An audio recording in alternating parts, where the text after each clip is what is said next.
Social Forum is really just a meeting place, a gathering place for people who are interested in social action, social issues, making change in the world because we think another world is possible and necessary.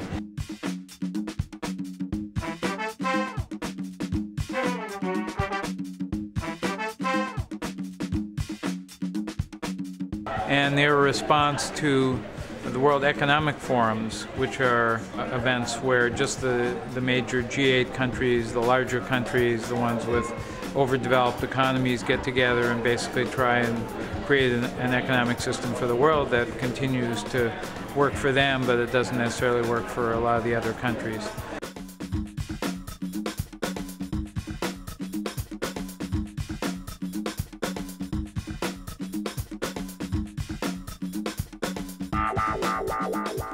Well, there's some folks that were in Boston for the Boston Social Forum who came down from Maine, and at that point we met during the Boston Social Forum, and maybe about 15 of us, and asked ourselves, is this something we'd like to do in Maine at some point? And the answer was yes. Throughout the weekend there's a whole bunch of things going on.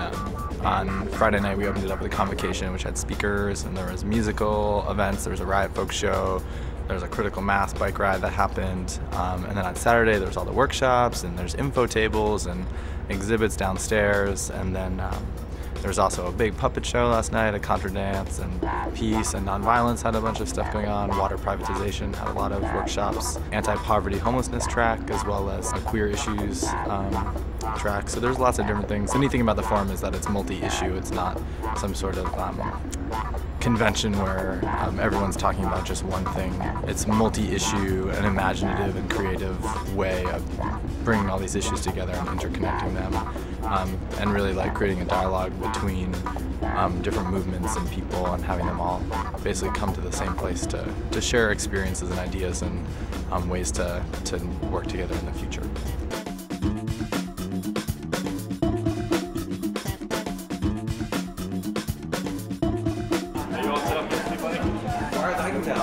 How's it going out there? Good. Just slow down a lot. Something's up here, check on the water, make sure the water.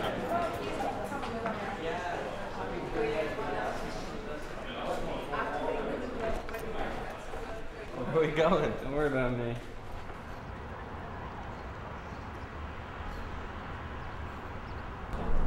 It being held specifically at the Bates Mill in Lewiston connects it to this unique labor history and history of immigration here in the state. So there's very intentional ways that it's been connected to this community and this space.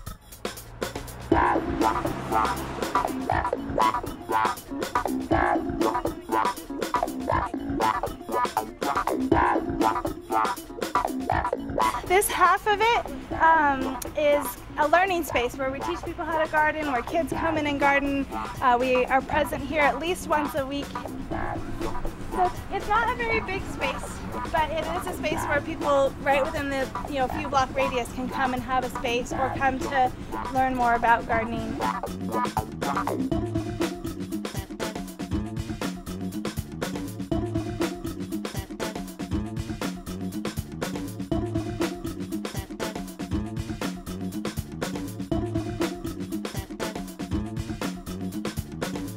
The highlight was just seeing a lot of people here that many of whom I didn't know before, people that I think are really interested in making change and creating that new, better world. So that was definitely a highlight. It was really great. We had over 50 people attend the workshops and the queer track here this weekend. And that's really exciting to me because it's Lewiston and it's not a super queer-friendly place.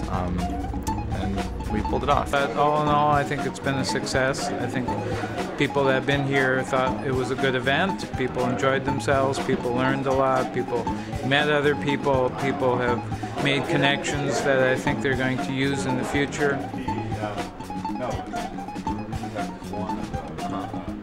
do have other computers.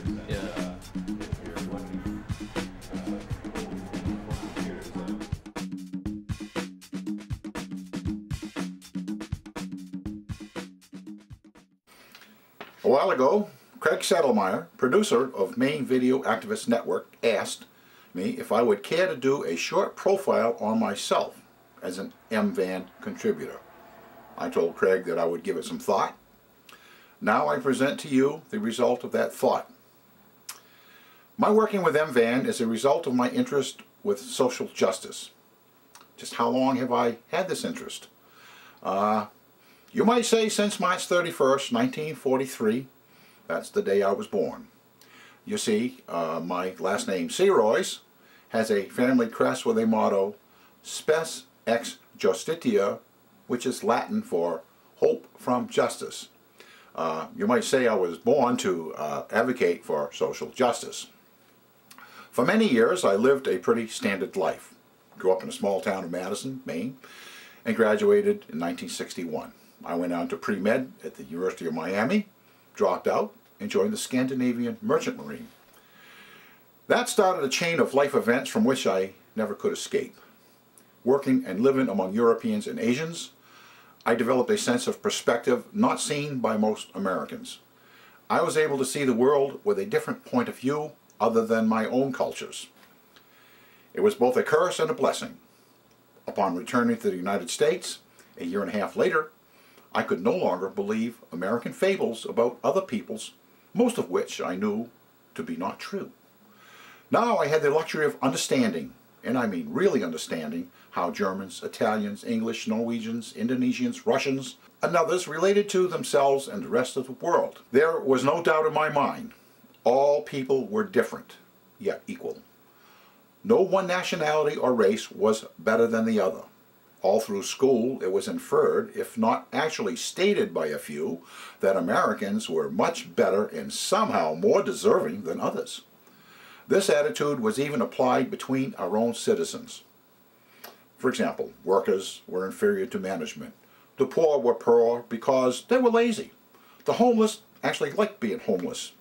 Each religion thought they were the true religion, and business interests were put before the interests of people. Oh yeah, we talked a lot about equality and justice. When it came to walking the walk, though, we were riding moral wheelchairs. It's true, I did see a lot of poverty in other parts of the world. I also saw that the people in those countries had suffered the ravages of war fought too many times on their soil. I saw that they had corrupt and greedy leaders. I saw what the greed of big business and the lack of social justice had done to them. I saw where we will be in a few years if we don't smarten up. But still, I went on as if nothing mattered. I went into the Navy during the Cuban Missile Crisis. Better brains than exist today prevailed, and we didn't engage in a nuclear war. So after 4 years, I left the Navy and went to Philadelphia. I worked for a paper mill, a photo finisher, and the subway. At that time, I developed an interest in photography and got a commercial photography diploma from Antonelli School of Photography. Tried to get into photojournalism, but was deemed too old at the age of 29. I left Philly and returned to Maine, got divorced, got married again, and still I wasn't connected to reality.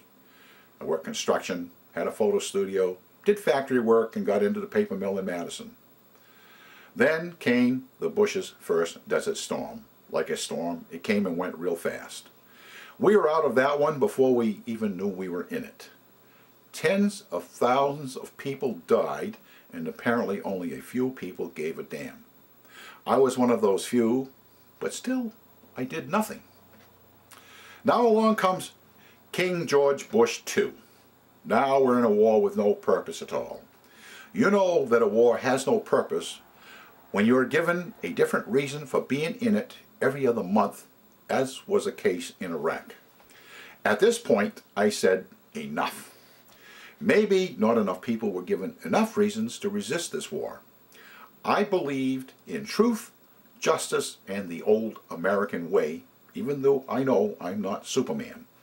With my photographic background, my experience as an expatriate, and my inborn sense of justice, I decided to get the truth out through local access television stations. Local access is not dependent on corporate donations and therefore not beholden to corporate control. I even went so far as to enroll with Amnesty International, in a local group called Waterville Area Bridges for Peace and Justice. I started my own program, Maine Social Justice, a year ago. The shows are not all about pro-peace subjects. It is my belief that peace will not come until we have true justice. Some of the past shows I produced have been about advocating for the poor and eliminating world hunger, workers' rights and sweatshops in both the U.S. and abroad.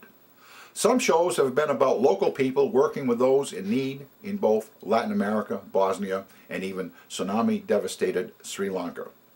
By interviewing these people, I hope to show just how we are truly connected to all the people of the world. I have tried to promote the arts as a way to make political and social statements. You have often heard that one picture is worth 1,000 words. Perhaps a combination of pictures and words could prove even more valuable. One show featured the plight of newspaper reporters being threatened with outsourcing. The very core of the free press is at stake here.